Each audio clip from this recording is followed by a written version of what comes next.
Halo, assalamualaikum. Jumpa lagi di channel YouTube Rosi Meilani. Pandemi ya, sekarang semua kena efek. Berita-berita tentang seseorang dinyatakan positif COVID itu semakin ke sini, semakin banyak informasi. Ada teman, saudara, rekan, dan lain sebagainya. Nah, obrol-obrol kali ini saya mau ngajak kalian ngobrol-ngobrol dengan teman lama saya, orang Bandung, padahal dia mah Bandung coret lah gitunya. Jadi kita pernah camping bersama kurang lebih 5 tahun yang lalu. Teman obrol-obrol kita kali ini adalah Neng Ratih di Padalarang. Sebelumnya kita sapa dulu. Halo, assalamualaikum Neng. Malam, Teteh, semuanya. Assalamualaikum, sehat-sehat semuanya. Amin ya robbal alamin. Amin. Tah, kumaha kita teh mau bercerita. Jadi, Ratih tuh, kemarin-kemarin kena positif, COVID-nya. Tapi sebelumnya kita cerita dulu deh, Tih, awalnya gejalanya kumaha, kapan, dan sok mangga ceritain lah. Saat itu terkonfirmasi positif COVID itu sekitar 1 bulan yang lalu ya, tepatnya saya masih ingat banget tanggal 17 November, jam 10 itu pas saya mulai ngerasa badan saya nggak enak, saya langsung cek suhu sendiri. Waktu itu 376 jam 10 pagi itu. Tapi kan masih saya pikir nggak terlalu tinggi gitu, mungkin emang kondisi badan saya lagi capek aja gitu kan. Terus siang saya demam. Terus teman-teman saya bilang, "Ah, jangan gitu dong," katanya gitu. Kalau misalkan kamu demam, terus tiba-tiba kamu harus isolasi, kita semua di sini kan kontak erat ya Teh ya, teman-teman seruangan ya, otomatis semua harus isolasi juga gitu. Jadi buat tenaga kesehatan mah lamun demam teh, sudah weh ka mana deui, pasti ke arah situ selama ini berhubungan dengan orang sakit kan. Nah, terus Iya, gimana was-was itu gimana akhirnya bilang ke teman-teman, teman-teman kumaha cenah? teman-teman teh bilang, "Kasih obat aja." Waktu itu teh, "Udah minum obat dulu," katanya, "ini pasti demam biasa." Jadi positive thinking teh geuning teh. Sampai rumah, ternyata malamnya tambah demam. Besoknya izin karena saya nggak mau membahayakan teman-teman saya yang lain. Kalau Kalaupun iya. misalkan saya bilang, "Dok, saya nggak masuk kerja hari ini, saya ambil libur." Padahal saya udah mengisolasi diri. Nah, ternyata hari Rabu itu kondisi saya tambah buruk, Teh. Ada batuk, Alah. sakit kepala, terus lemas banget. Virus COVID itu kan gejala utama yang memang banyak dirasakan oleh pasien itu, setahu saya gitu ya Teh ya, pengalaman selama beberapa bulan kerja sebagai nakes itu demam, batuk, sama sakit kepala Dan kan. semua itu ada di Ratih. Nah iya, sorenya saya langsung lapor ke dokter Mirza, "Dok, saya demam." Terus selain demam apa aja? Saya bilang, "Saya sakit kepala, saya batuk." Ya udah, jangan masuk kerja, isolasi. Hari Kamisnya mulai diare. Hari ke-6 setelah demam, saya kehilangan penciuman saya, numpahin Wipol. Wipol kan menyengat ya Teh ya. Ini mah lempeng rasanya, baunya. Apa-apa, belum sadar saya Teh. Oh nggak mau apa-apa. Terus saya deketin kan. Oh iya ini nggak ke ini. Terus saya cari bawang, cari kayu putih, Tempelin di cari hidung. Teh, semua parfum saya panik waktu itu. Ini udah hilang kata saya, berarti ini bukan demam biasa karena kan waktu itu lagi berita kan lagi booming ya bahwa gejala baru dari COVID ini anosmia atau kehilangan penciuman itu sama indera perasa yang hilang. Langsung saya lapor kan ke dokter Mirza. Di hari Senin dicek ulang swab dan diminta sama dokter Mirza itu hasilnya lebih cepat. Sekalian cek darah ulang Teh. Ternyata hasil cek darah ulang saya jelek. Trombositnya rendah, leukositnya rendah gitu Teh. Terus kondisi saya lemah banget kan waktu itu, terus udah mulai batuk-batuk. Akhirnya dokter bilang, "Tih, ini memang hasil swab kamu belum ada gitu. Tapi saya melihat keadaan umum kamu ini udah nggak bagus. Terus hasil darah rutin kamu juga nggak bagus. Saya takut ini tambah turun, kamu bisa shock gitu kan. Kondisi kamu nanti perburukan, kamu bisa kritis gitu kan. Jadi walaupun hasil swab kamu belum keluar, saya mau ngerawat kamu. Jadi kamu Ratih dirawat ya di rumah sakit katanya gitu sambil menunggu hasil swab. Takutnya kalau swab saya positif nih Teh ya Mhm. ternyata gitu ya. Mhm. Dan semua gejala dan keluhan yang saya rasakan itu memang karena COVID gitu ya. Mhm. Nanti dokter mengkhawatirkan perburukannya cepat gitu. Itu kan Mhm. membahayakan diri saya Iya. gitu kan. Mhm. Jadi akhirnya di hari itu juga, hari Senin, pagi Mhm. jam 9 saya swab, Mhm. saya diputuskan untuk dilakukan perawatan. Di mana eta? Di Jawa Barat ini, Mhm. hampir semua rumah sakit itu sudah ada bangsal COVID Teh. Mhm. Cuma di hari itu, saya dirujuk ke 7 rumah sakit rujukan COVID, Mhm. itu semua ruangan isolasi penuh Teh. Ya Allah, di rumah sakit mana aja yang bisa sebutkan nggak yang, penuh itu? RSHS, Rumah Sakit Mhm. Hasan Sadikin ya Teh, Mhm. Rumah Sakit Santosa Mhm. Kebonjati, Mhm. Rumah Sakit Dustira, Mhm. Rumah Sakit Cibabat, Mhm. Rumah Sakit Immanuel, Mhm. Rumah Sakit apa Teh yang satu lagi Cibabat, Hermina Mhm. Pasteur, Mhm. sama Rumah Sakit Santosa Kopo, itu Oh, semuanya oke.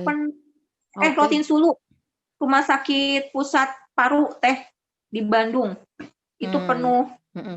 Sebetulnya seluruh rumah sakit di Bandung ada bangsal khusus untuk COVID, tapi mungkin fasilitasnya tidak sebanding dengan jumlah pasien yang sudah terpapar gitu ya. Jadi akhirnya Ratih ke mana? Dokter Mirza, dokter penanggung jawab perawatan Ratih, kebetulan juga beliau kan atasan Ratih ya Teh ya, Mhm. mengusahakan ke mana-mana itu nggak dapet. Nah, akhirnya beliau mencoba menghubungi rekan kerjanya, dokter Mhm. spesialis paru juga, dokter Widi. Mhm. Mhm. Yang kebetulan dokter Widi itu baru bertugas di Rumah Sakit Humana Prima Mhm. di Jalan Soekarno-Hatta di Rancabolang, dekat Rumah Sakit Al-Islam Teh, daerah Mhm. situ. Mhm. Dan Mhm. Ratih juga nggak tahu itu di mana kan. Saya lagi berusaha cari ruangan, katanya Mhm. gitu. Teman saya dokter spesialis paru, bertugas di Rumah Sakit Humana Prima, mau nggak kalau dirawat di situ? Awalnya saya bingung kan, Teh, jauh banget Mhm. daripada Larang ke Ujung Humana Bandung ke Prima. ujung Bandung. Masuk aja di situ. Mhm. Iya, masuk sore maghrib, Mhm. akhirnya dapat apa ya, perjuangan lah Teh dapat ruangan, itu susah banget. Mhm. Mhm. Alhamdulillah gitu, dokter Mirza itu sampai nyari ke mana-mana. Untuk warga Bandung, ya COVID teh nyaan real, bukan, hoaks. Jadi teman saya pun Ratih mengalami hal itu. Nah beruntung mah Ratih mah sebagai tenaga medis, ada dokter Miza, ada circle-nya orang-orang kedokteran, orang dokter, kenal yang punya rumah sakit, bisa. Coba yang sesiapa di pelosok, ada tanda-tanda ini harus gimana, kudu kumaha, terus kasaha. Mending kalau dapat, tempat ruang isolasi, lamun henteu meureunnan kaburu demam di jalan, meninggal di rumah, naudzubillah min dzalik. Dan anyway, kumaha hari pertama isolasi? Itu masih kayak mimpi Teh, waktu awal dirujuk kan pakai ambulan ya dari kantor dan diperlakukan seperti Ya pasien Allah, COVID pada umumnya yang gitu Teh. ngejemputnya pada pakai masker baju Kebayang nggak? putih-putih? Iya, iya, supirnya, perawatnya yang nganter. Itu biasanya saya Teh, yang pakai baju itu Teh saya gitu ya. Mhm. Mhm. Tapi di hari itu tiba-tiba keadaan berbalik gitu Teh. Di jalan tuh masih yang, "Ini bener nggak ya? Oh oh ya udah," gitu. Berapa hari kemudian hasil swab itu keluar? Nanti masuk hari Senin, Mhm. hasil swab keluar itu malam Rabu Teh. Relatif cepat karena memang dari kantor minta cepat kan waktu itu. Oke. Nah, positif Nah memang? positif. Oh, ya sudah, memang positif. Nah, sekarang di rumah sakit itu, tindakan medis apa yang dilakukan? Nomor satu, jelas pemasangan infus supaya cairannya terjaga. Jadi Mhm. Ratih Mhm. juga nggak shock karena waktu itu trombosit saya rendah kan sama leukosit. Mhm. Masuk IGD itu langsung dilakukan pemasangan infus. Apa lagi selain dapat infus? Antivirus, Mhm. antivirus. Kalau saya antivirusnya eh, via infusan atau intravena Mhm. dan obat tablet juga oral juga saya dapat gitu Mhm. antivirus. Mhm. Terus Mhm. vitamin-vitamin Mhm. dan obat-obat untuk mengurangi gejala atau keluhan yang dirasakan pasien. Dan itu obatnya banyak banget. Waduh. Tiap hari saya itu dapat suntikan yang banyak banget. Sehari itu saya dapat suntikan heparin itu untuk awal masuk 3 kali sehari. Ya. Saya juga cek darah, dipantau darah rutin itu 8 jam sekali. Jadi sehari itu diambil darah 2-3 kali. Dipantau terus kan kondisi darah rutin saya. Ya. Nah, di sana dari hari ke hari ada perbaikan, tambah fit atau tambah lemah atau gimana kondisinya, Ratih? Awal masuk sampai hari ke-6 kondisi Ratih tambah lemah. 6 menjelang 7 mulai Ratih kondisi mulai sedikit demi sedikit mulai perbaikan. Terus walaupun sampai Ratih pulang kemarin juga kondisi tubuh mah belum fit benar gitu ya Teh, rasanya masih lemes, masih mual mah masih waktu keluar dari rumah sakit mual masih terasa. Terakhir keluhan yang Ratih rasakan itu lemes sama mual. Di hari ke-16 Ratih dirawat, itu lemes sama mual yang sisa gejalanya. Oh, oke. Kontak dengan keluarga kumaha caranya? Nggak ada kontak fisik sama sekali? Sama sekali nggak ada kontak nengok nggak bisa? Nggak boleh Teh, kita hanya bisa dimasuki ruangan itu sama perawat, dokter, dan cleaning service. Dan cleaning service pun mereka tetap pakai APD level 3, pakai hazmat gitu sama dengan, dan sampai sekarang Ratih kayaknya nggak pernah tahu gitu wajah-wajah perawat yang merawat Ratih, dokter Widi juga Ratih nggak pernah tahu. Ya, jadi selama ini kontak dengan para perawat, dengan tenaga medis, dengan dokter teh cuma ngelihat mata we segini karena semuanya tercover. Ada yang mau disampaikan nggak buat para tenaga medis yang menolong Ratih yang tidak terlihat seperti apa penampakan orangnya? Ada yang mau disampaikan? Ya ada, kadang suka kan. Jadi sedih. Ya, dirawat biasanya posisi saya jadi yang merawat ya Teh. Gimana senangnya saya kalau pasien saya sembuh gitu, tiba-tiba di hari itu, di 16 hari itu saya menjadi seorang pasien gitu. Alhamdulillahnya Teteh, alhamdulillahnya, entah mungkin ini memang kebaikan Allah sama Ratih ya Teh ya. Semua dokter, semua perawat, semua cleaning service yang Ratih temui di rumah sakit itu baik banget sama Ratih.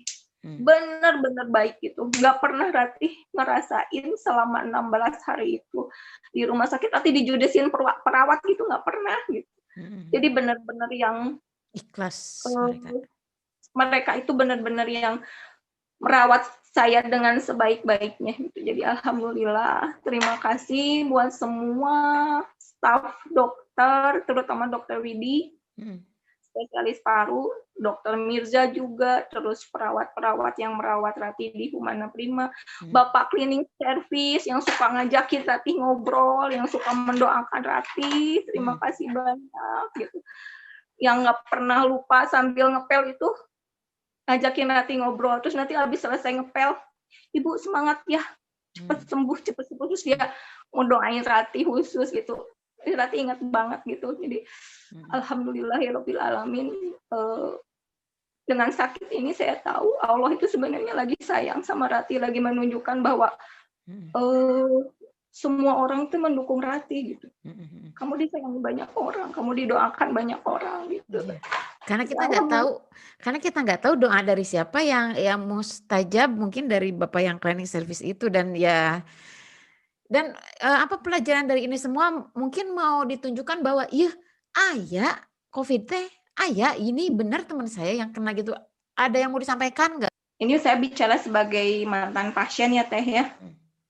Untuk semua orang yang melihat ini, bukan saya berarti ingin mengajak orang untuk paranoid atau takut berlebihan, enggak. Tapi saya juga tidak mau orang menganggap ini tidak ada, sehingga mereka abai terhadap perilaku mereka gitu ya Teh ya, terhadap perilaku kita gitu.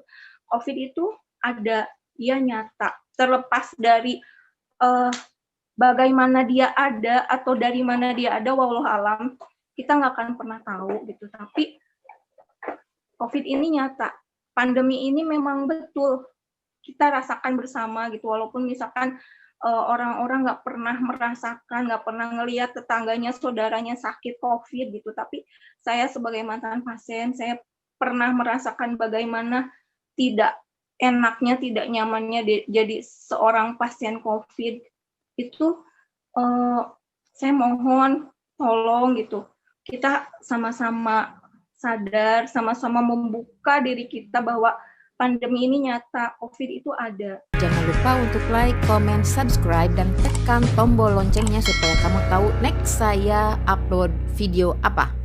Ya udah. Enggak, jadi memang selama 16 hari itu cuma di ruangan itu aja, nggak pernah kemana-mana dan nggak bisa kemana-mana. Nggak boleh kemana-mana juga kan. Ya, apapun itu mudah-mudahan kita bisa ngambil ibroh ya, ngambil apa? Mengambil hikmah. Semoga obrolan ini bisa membawa hikmah bagi semuanya. Pemirsa channel YouTube Rosi Meilani, ini teman saya Rati ini selama 16 hari dirawat di rumah sakit. Sebelumnya tanda-tanda itu gejala itu 7 hari atau 1 minggu. Jadi 1 minggu sebelum dibawa isolasi itu bekerja dengan normal, tapi kemudian seminggu kemudian dia yang ada di ambulans itu menjadi pasien gitu kan. Tapi untungnya alhamdulillah semua terlewati dengan ya begini ceritanya gitu. Jadi buat kalian pemirsa channel YouTube Rosi Meilani, tetap stay safe, stay healthy, jaga kesehatan, jaga jarak. COVID ini ada, jangan sampai tambah menyebar. Karena untuk diketahui ya, Ratih di Inggris sendiri ini di London lockdown ketiga. Jadi lockdown pertama itu Maret lockdown pertama itu Maret. Jadi lockdown pertama itu Maret itu 3 bulan apa 4 bulan, kemudian udah dilonggar, naik lagi November kita lockdown kedua 5 minggu, Desember kita buka lagi, ternyata naik lagi sekarang lockdown ketiga. Jadi nggak tahu ini sampai kapan kalau kita semua nggak bisa jaga diri untuk menghentikan penyebaran ini. Semoga obrolan ini bisa membawa manfaat. Jangan lupa untuk like, komen, subscribe, dan tekan tombol loncengnya karena saya mau ngobrol lagi dengan tema-tema menarik lainnya. Sampai jumpa di video berikutnya. Bye. Assalamualaikum.